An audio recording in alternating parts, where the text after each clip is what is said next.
Welcome to the Soulful Insights podcast. I'm your host, Tandi. I'm going to cut to the chase today. Organized religion is not about love and forgiveness. It primarily preaches duality and separation, us versus them mentality. A God that loves some and condemns others to eternal conscious torment and torture. It is time to shed these archaic systems and embrace spiritual maturity. The recognition that God, our divine source, is at its very core unconditional love. You cannot have unconditional love and eternal conscious torment. It is time to embrace the truth of loving your neighbor, caring for the widow and the orphan, providing for the poor and needy, embodying love. We don't need to hear any more sermons about this. We actually need to connect to our higher self, our true self, and allow that higher divine aspect of ourselves to govern our physical body. As your divine self begins to govern your physical body, you will begin to act in accordance with the truth of all things, which is unconditional love. I know I've told this story before, but I'm going to tell it again because it bears repeating until religious people start to get the message. So I'm going to tell you the story about the adoption of my daughter from China in 2016. My daughter is completely blind. She has no light perception, no vision whatsoever. She was abandoned as a child on the streets under a cell tower. I'm not going to get into that story, but if you want to know about that story, DM me on my Instagram, contact me and let me know because I would be happy to share it with you. She was probably between the ages of 3 and 5 when she was abandoned. Of course, we don't know because she was unable to speak and they don't know how old she was. The official religion in China is atheism. Churches have been burned. Pastors have disappeared under mysterious circumstances. Bibles, massive piles of Bibles have been burned. Propaganda campaigns have kept the people in line with the government belief systems.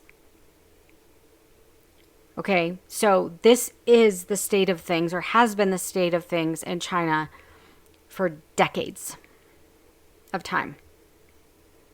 According to Christian doctrine, I would have to tell my daughter that her parents, any siblings, grandparents, cousins, all of her family will burn in hell forever simply because they are from a remote village in China and have never heard of God. That is what I would have to tell her.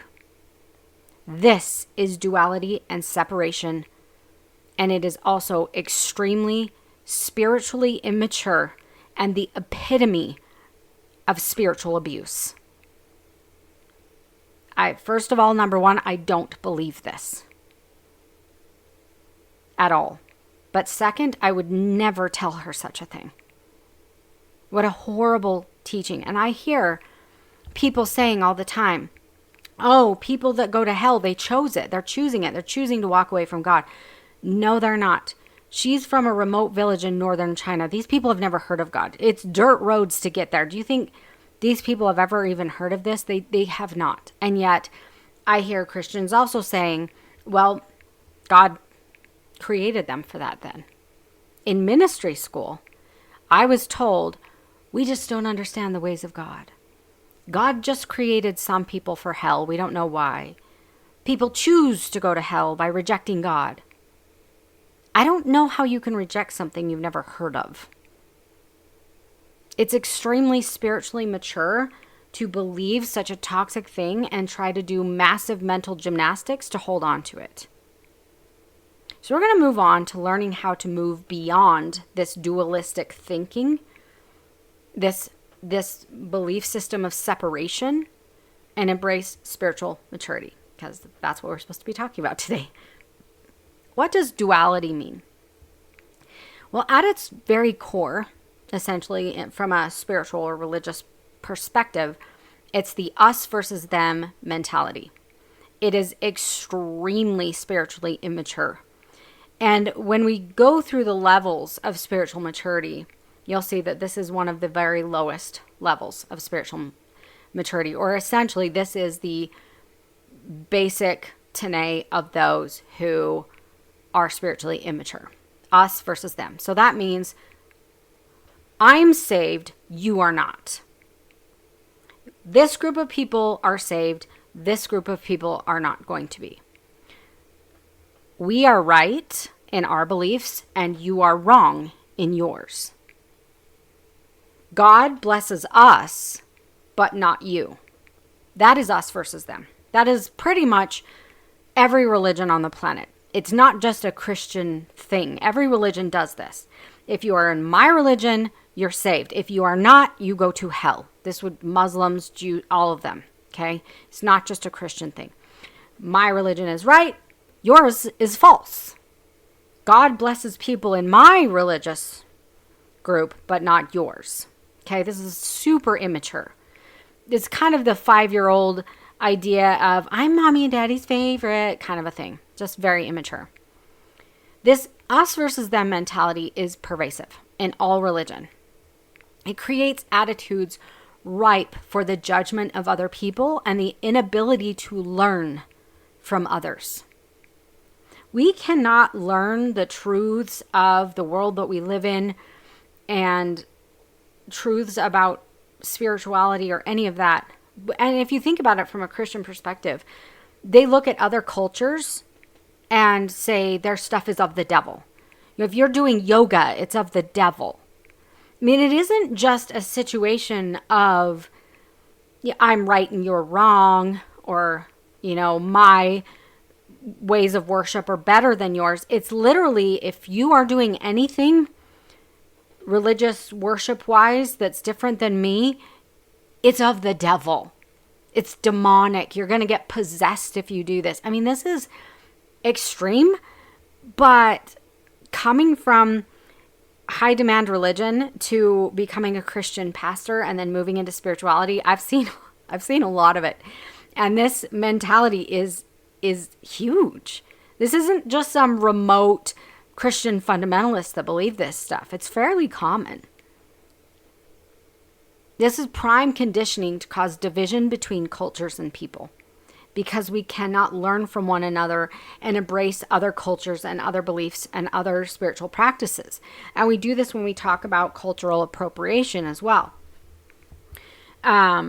We can't embrace anything from other cultures because that's cultural appropriation and it's bad and it's wrong. And it's like, you have to stick to your own. It's division, separation. It creates division, not unity. The more you separate the more people, the more you create bullying and even racist ideologies when you separate and segregate people like that. Oh, no, you can't do that. That's from their culture. You can't eat that food. I love mooncakes. I ate them when we were in China, and I learned how to make mooncakes, and I would make them for my daughter, but I enjoyed them, and we would celebrate the Harvest Moon Festival, and we would take her places, and of course she is Chinese, so that is part of her culture, but we were also embracing these things, not to be disrespectful, but because we loved that part of her culture. It was out of love, unity, and respect, not out of disrespect. We have to get over this duality and separation, because it is not just with spiritual or religious people that are doing this. This is happening in our own cultures, in our own societies.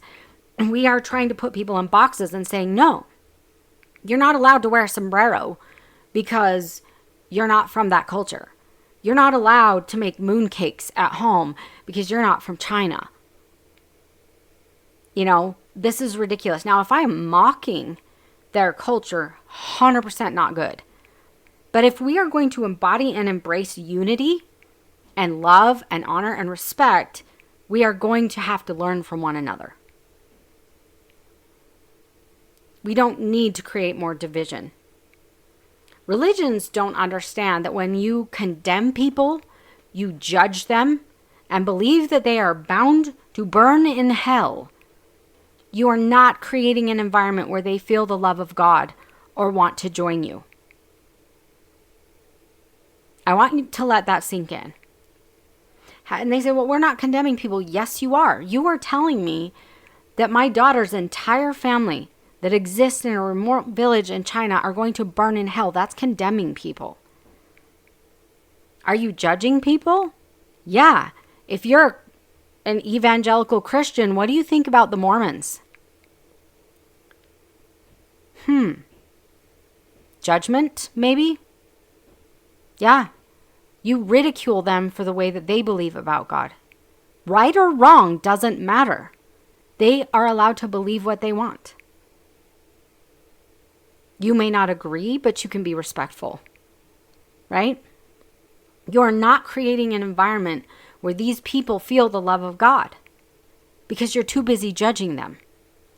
This mentality is extremely immature, all of it. Everything from the ideas of cultural appropriation to religious crap about I'm saved, you're not, my beliefs are right, yours are wrong, all of this, immature on an extreme level. And yet we don't see it. No, I'm right. My beliefs are right. Everyone has to believe the way that I do. They're not going to ever. And that's okay. And it was never meant to be that way. I want to say that again. It was never meant to be that way. This reminds me of little children. We are God's favorite kids. We get special treatment because we are the favorite and you are not. Immaturity at its finest. It's time to grow up. It's time to grow out of this. This type of mentality is destructive and cannot have any other effect. This idea of saved versus unsaved. And I remember people telling me when I was living a member of the high demand religion that I came from, which is Mormonism. They would tell us if you ever go, to the South or somewhere else, if someone asks you if you're saved, say yes. But this idea of saved and unsaved, it stunts the spiritual growth of the immature religious person by fostering judgment, disconnection, fear of other people's beliefs, ridicule, and distrust. That's all it does. If you don't believe me, check out any spirituality Instagram account and read the Christian comments condemning the person to hell and even worse. If you don't believe me, I'm telling you, I'm dead serious. I'm not just saying this. Go look at them. And you tell me if this is coming from a place of love, because it isn't. This is what duality fosters, and it's not healthy, nor is it of God, the divine creator, source, whatever you want to call it.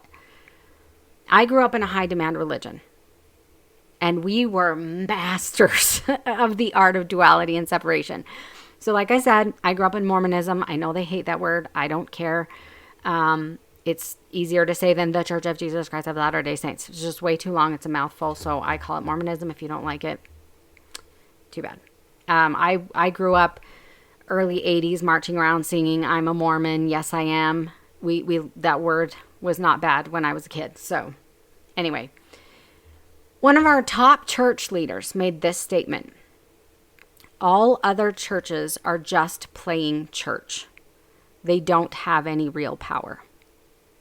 We were taught that we were the one true church on the earth. We were literally led by Jesus Christ himself. This is what we were taught. All other churches do not have the power to save anyone, but we did. Everyone else was going to go to hell. And we had so much power to save them that we would go do baptisms for the dead, believing that we were saving people in the afterlife. We were literally, you go do a baptism for this person, and they are released from spirit prison. You're literally saving them from a spirit prison. Because of religious conditioning, even as an 8-year-old child, I judged people. This is what religion does. I remember going to an upholstery supply business with my dad, and it was in a big city. And the woman was drinking a cup of coffee, and I know all of you are like, so we were walking up to her, and my dad was going to order the things that he needed for pickup and all of that. And I saw this woman. I could smell the coffee, and I saw that she was drinking it. I immediately thought, as an 8-year-old child, that she was a very bad, evil person. This is what religion does. I don't know this woman. I don't know anything about her. I see her drinking a cup of coffee. And because I was taught that drinking coffee was a horrible sin that would separate you from God, I'm judging her as a bad person. She could have been the nicest person on the planet. I don't know. But this is what religious conditioning does. I grew up into adulthood judging people in restaurants who were drinking a glass of wine with their dinner. I'm dead serious. I was 38 years old, and I look at someone drinking a glass of wine and thinking, they just don't know. They must be really bad people. Jesus turns water into wine, and I'm judging these people that are drinking it, right? I judged people with tattoos. I judged people for all kinds of things because I was taught all of this stuff was a sin. Judging others comes so naturally to religious people. All of them. Because that's what religion programs you to do. Anytime you preach an us versus them, judgment will follow every single time. When you preach anyone outside of our religion, if you're a Christian outside of Christianity, they're all going to hell. Anytime you teach that, judgment will follow. And then people will say, are you reading your Bible enough? That's probably why your life is bad. Your life is bad because you're not praying enough. You're going to go to hell if you don't go to this church. It breeds separation. Breaking free from black and white thinking was a very difficult but beautiful experience for me. It was difficult. But looking back, my life is so much richer and so much more beautiful than it ever was before. Because I get to choose. I have spiritual sovereignty. I believe what I believe, but I'm also not afraid of anyone else's beliefs. I don't care if they believe there's one God, 10 gods. I don't care. I'm not afraid of it. I don't judge them. I don't judge other people for their life choices. I ask people about their tattoos. And you know what? I found that the tattoos have a beautiful significance and meaning to the person who has one. I find that beautiful. That's the way that they want to express themselves. I don't view people as bad or evil because they do things differently than me. If somebody wants to create an altar, a spiritual altar in their home and worship that way, great. It's all beautiful. I see all worship as beautiful. As long as no one is harming, dishonoring, or disrespecting another being, that's something I'll never accept. Never. If you are dishonoring the dignity of another human being in any way, I will never accept that. But that is also part of the duality and separation consciousness. Because if I view another human being as an object to be consumed for my pleasure, which is dishonoring their dignity, I'm not seeing that the harm I'm causing to myself and to them, because we are all one. And when I put that type of energy out there, I am lowering the level of consciousness of all. If we all rise and fall together. It's something we need to stand up against in a loving way and strive to lead all people into unity, oneness, and unconditional love. Spiritual maturity is the practice of embracing unity, connection, and recognizing individual spiritual sovereignty. There is no, you have to worship in a certain way, you have to pray in a certain way, you have to do things in a certain way. It isn't that. You begin to see the bigger picture and can honor the complexity of spirituality.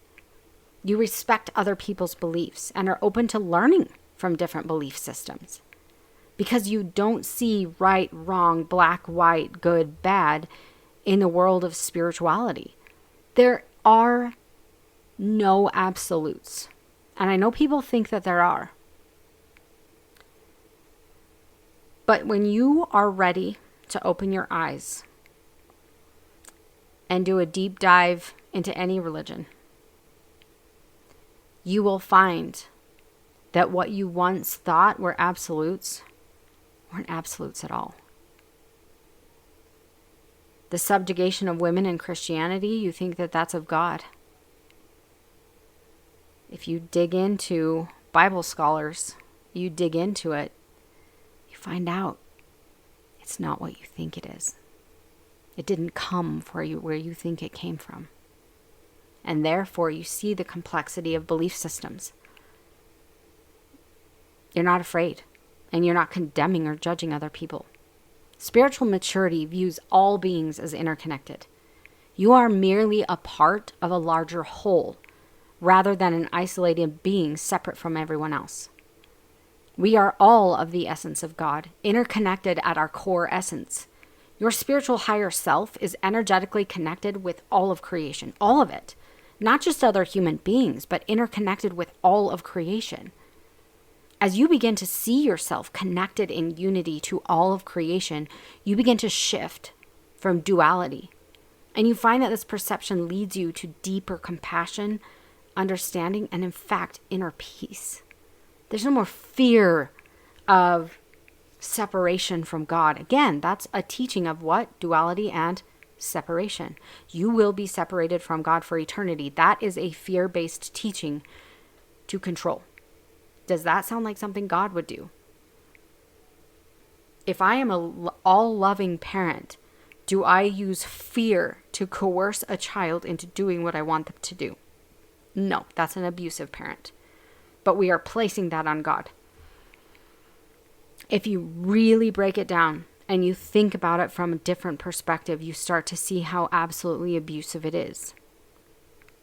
So I want to introduce you to some practices for cultivating spiritual maturity. Because you will see spiritual immaturity, as I've talked about in other podcasts, from atheists. You will see immaturity from agnostics. You will see immaturity, spiritual immaturity, on the entire spectrum, from extremely, like, cults, all the way to no spirituality at all, atheists. You will see this level of immaturity in all of them. And so if you are looking to cultivate spiritual maturity, to find balance and unity among people, I want to give you some ways to do that. Number 1, cultivate mindfulness and presence in the moment. Be present in the now. Mindfulness helps us see the unity beneath the apparent duality that our physical eyes and physical perceptions and our programming show to us. When we are fully present in the moment, we realize that our separateness is an illusion. By observing our thoughts and feelings without judgment, we can identify and release conditioned beliefs about right and wrong, us versus them. A simple daily practice of mindful breathing and just allowing that knowing to come into you of the interconnectedness of all things. Noticing the interconnectedness of breath with the surrounding environment. Inhaling in the oxygen, exhaling out CO2. Inhaling and exhaling reminds us of the shared life force that connects all beings. What we exhale, the trees and plants take in. What they exhale, we take in. We are interconnected. You can start understanding this interconnectedness by going outside in nature. This is number 2. Go outside in nature. That first knowing that what I inhale in, the trees exhale.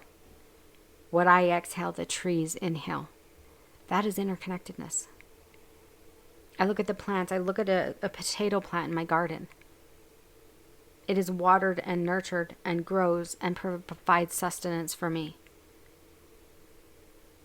I am interconnected with the earth because I need what grows within the earth. I need that banana from that tree. I need that potato from the ground. I need these things to provide energy for my body to function. I am interconnected. And you will start seeing deeper and deeper and deeper connections as you look for them. then you'll start to see the interconnectedness of human beings. And it will begin to expand. Number 3, practice compassion and empathy. This is something that religious people are not very good at. They think they are, but they're not. They're only compassionate and empathetic to those who believe the same as them, go to their church, and who they are assigned to serve. Or if they are trying to recruit you into their religion. But practice compassion and empathy for all people. Compassion bridges the gap created by division. Intentionally try to see things from someone else's perspective. See their humanity. Understand their beliefs and actions more deeply. Instead of judging, seek to understand or give them the benefit of the doubt. This practice begins with self-compassion, acknowledging our own struggles and conditioning, and then it begins to extend outward to those around us, our family, extended family or friends, and the people around us. Meditation techniques such as loving kindness meditation invite us to wish well for ourselves, loved ones, strangers, even those with opposing beliefs, fostering a sense of unity. Meditation is a huge technique that I use, that I love, and that I encourage. There's something very powerful about meditation, and churches emphasize prayer and tell you not to meditate. And there's a reason, and I'm not going to get into that, but it is cutting you off from true spirituality. I will tell you that. So let's move on to number 4, which is explore diverse spiritual teachings. I know my religious people are going to cringe at this. No, they're of the devil. They're demons. It's so bad. I know. This is your religious programming. It can be scary at first. I know it was for me. I remember using healing stones during some of my meditation journeys. And I struggled. Should I be doing this? Is this bad? Is this wrong? I had a lot of questions in my mind because of my religious programming. But I allowed myself to explore, and I found the amazing benefits of using them during my guided meditation journeys. And eventually I came to realize that they were something created and placed on this earth for us. And it isn't bad and it isn't wrong. But allowing myself to explore, even amongst all the questions in my mind, was so important. Expanding your understanding of different beliefs and traditions can dissolve rigid boundaries. Instead of clinging to a single perspective, engage with sacred texts, rituals, and practices from other faiths. You don't have to necessarily adopt them as your own, but learn and appreciate the beauty in the diversity of beliefs and practices. This openness cultivates humility and a sense of wonder about the vast spiritual tapestry humanity shares. Number 5, engage in community and service. No, not your religious community. I'm not talking about engage in your community through your church. Nope. Step outside of your church. Serve alongside people of various beliefs. This fosters mutual respect and the understanding that all contributions are vital. In these spaces, the focus shifts from differences to shared goals, emphasizing our collective humanity and interdependence. And I want to say, if you have spiritual beliefs, I don't care what you are. I don't care if you're atheist, agnostic, Christian, Muslim, Jew. I don't care what you are. Buddhist, whatever. When you engage with people of various beliefs in community and serving others, if you go to a soup kitchen or, you're in some sort of humanitarian aid or trip or something like that, whatever it is, there's one thing that I want to say. Do not in any way try to recruit people into your religion. And also go with an open mind. Do not judge these people. Do not see these people as wrong, destined for hell, any of that. When you go into these situations, see these people as valuable, divine people, divine creations, and see what happens. Go without an agenda. Number 6, develop a relationship with nature. Now, I talked about this a little bit earlier. Spending time in nature can dissolve the illusion of separateness, observing cycles of life, interconnectedness of ecosystems. The seamless flow of energy within the natural world reminds us of our place in this intricate web. Practices like forest bathing, gardening, or simply sitting under a tree helps us deeply connect to the earth and all of its inhabitants. And in number 5, I'm talking a little bit deeper than we were in, what were we, number 2, okay? Deeper senses of this relationship of interconnectedness. Number 7, reframe dualistic thinking through inner reflection. Duality often originates in our conditioned thought patterns. Journaling and introspection can help identify these beliefs, allowing us to question their validity. And here's the key here. Question. If you come from religion, what are you told not to do? Don't you dare question the fundamental beliefs of this religion. I'm telling you, question it. Practices like shadow work enable us to integrate parts of ourselves we may have rejected, thereby reducing our tendency to protect or project our judgment onto others. If we do the shadow work and we integrate all parts of ourselves, we are less likely to project judgment on others. We heal our inner divisions. The outer divisions we perceive begin to dissolve. Do you see how that works? We have division within ourselves. There are parts of you that you were told were bad. I was told as a kid I was a motor mouth. I talked too much. Look at where I am now. That talking too much could have been part of my shadow, where I said, oh, talking too much is bad. I shouldn't do that. I'm wrong.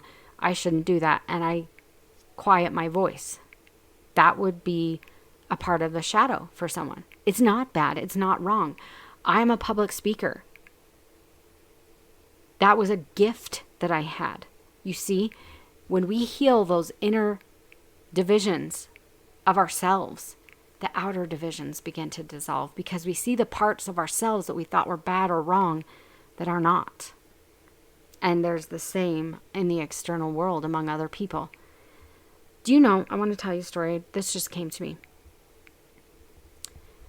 Our perceptions beginning to dissolve, divisions beginning to dissolve, judgments. Okay, I'm going to tell you a story. So my daughter uses a white cane because she's blind, right?